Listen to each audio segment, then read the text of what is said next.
difficile que nit ki man comprendre un homme de Dieu que mu man comprendre yàlla parce que yàlla mbiram évidence la leer na mais wali bi nit la na yow dafay am loxo am tànk di lekk di naan ànd ak yow am ndey am bàyyi di tumuranke loolu tax ñoom seen mbir saisir que jafe lool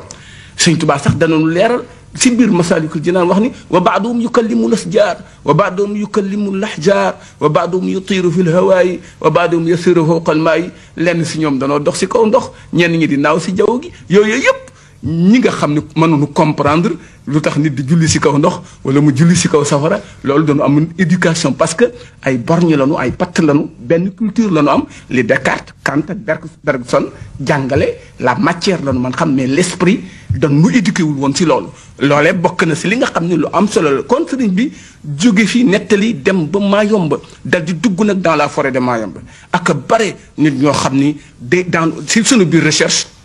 gis nañu Sëriñ Tuubaa dem lamane dem Mayomba wax na lillaahi xat wasaltu inda galwa wasannani amma yajuru balwa saaqa li gayrillaahi fi Mayomba masaa qalbi wa ahlal janba yaquudu li xaytu akuna allahu tafsira la ilaha illa allahu nee na fu mu fi manti nekk li épreuve yi di bare bare li isolement bi di bare bare loolu yëpp yàlla jox na ko muy bëggee sirru ak secret la ilaha illa allah yàlla dans la solitude ñu yóbbu ko dans la forêt vierge au gré des intempéries mu nekk ci forêt Mayomba forêt yoo xam ni ay muus zézé weñ yoo xam ni wala sànqalañ yoo xam ni ku nu matt da ngay nelaw ba faatu ak bëri Fougrass jàmbaar bu nekkoon buur ñëpp ragal ko te buñ ko yóbboo foofu dafay faatu nag gone gu laat seetal ma Almaami Samori ma nga dee sa île de Ndiolé ci Gabon sur les rives de l'Oguier moom ak Mori Findian Diabaté Saranki Mori toute sa troupe ñu dee foofu seetal Sidiya Ndete Yàlla wala Sidiya Léon Diop